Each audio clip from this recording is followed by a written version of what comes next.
an hour on the bike, then I come out here and I hit 15 reps with 180 with the head fields. So whatever the effect is with this bike, man, it's putting me in a better position to feel stronger in the squat. I feel more upright. I feel in my quads. I feel like everything's going well, even after an hour on the bike. Usually you would do this after the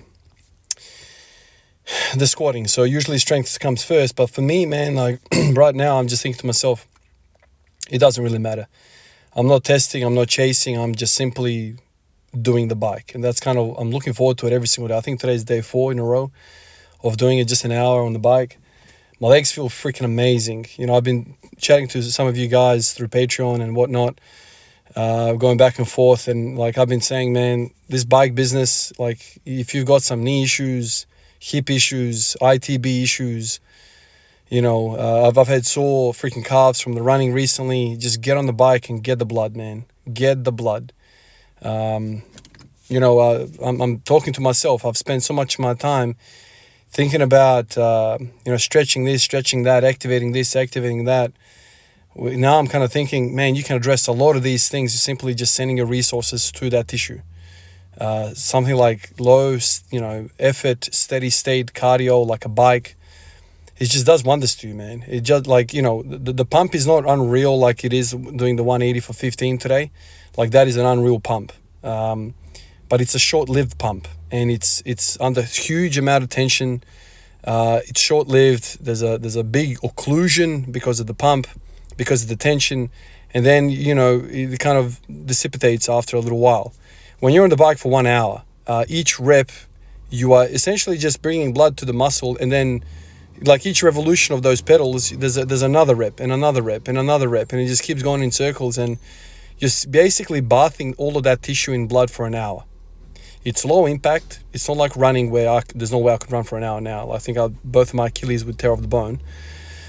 So I can't do that, which is kind of where the seed was planted for me to jump on the bike, because I wanted to breathe. I wanted to get all the crap out of my lungs with this viral chest infection that I had in the last week or so. So jumping on the bike, I'm breathing a whole lot. Nothing strenuous. I'm not freaking coughing up like a maniac like you would in a sprint or whatever. I'm just, elevating my heart rate a little bit, elevating my respiratory rate a little bit. Lots of blood going around the system, and it's like a flush, man. It's like doing a service on your car where you just drain the freaking oil. All of that lymphatic, the whole lymphatic system is moving. Everything's moving. We're built to move. And this is something that I've probably underappreciated for a long time, ever since stopping basketball. All I did was freaking run from the age of, basically since I was like 5 years old all the way to about 20. All I really did was run and focus on my cardiovascular fitness. How do I get up and down the basketball court better? How do I defend 94 feet? How do I get the guy to turn 3 or 4 times in the backcourt? All that stuff, like that was my mentality, and all I cared about was fitness. And then major transition, I wanted to get big and strong and all that stuff. So I transitioned and I completely forgot about the stuff that I did in my prior life, let's say.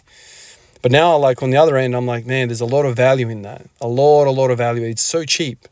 This is so cheap, which fits into what we're doing, right? With the barbell stuff. So it's kind of like a lot of benefits and not a lot of cost. And it's almost like, as long as you have the time, that's one thing that's negative with this. I'm lucky, because I've got the stationary bike at home, and I just plonk that thing right in front of the TV, and I play video games. I'm chilling with the kids, and I'm there. I'm not absent. So that's a really, really good thing. But like going for a hike for an hour or run outside, like that's a long time to be away, and that's on top of my already training.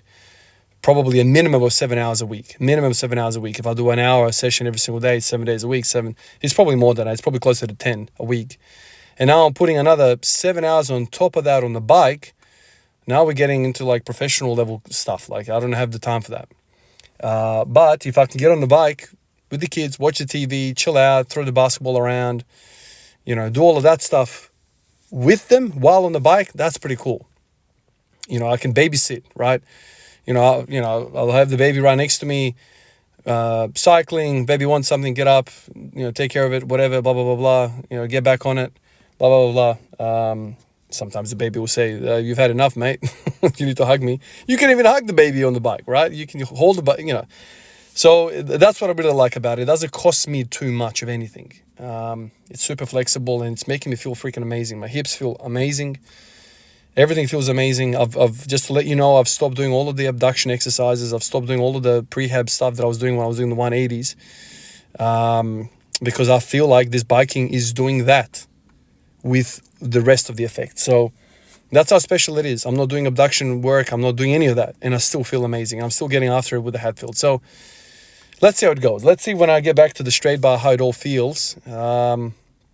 But for now, I'll try and extend this little period, this little deload, if you want to call it, a little longer. I'll try and get 180 for 20 on the Hatfield, and then I'll go back to the straight bar and see what I can do. Although I have to be very careful because it is winter here. The air is razor sharp. I don't want to get sick again. Everyone is sick around me. At work, massive sick leave. At home, everyone's sniffling. All the kids are, teetering around, getting chest infections or whatever. So training in winter is something that you need to be mindful, especially if you're a healthcare worker, because you don't want to, absolutely destroy your respiratory system with sucking in the very, hard air with hard work, destroying yourself, overreaching too much in training, because then your immune system drops and you're susceptible. But anyway, that's something that I'm thinking in the back of my mind as I'm planning the next 180 for 20 journey chapter. Appreciate you guys like always, and I'll catch you in the next one. Peace out.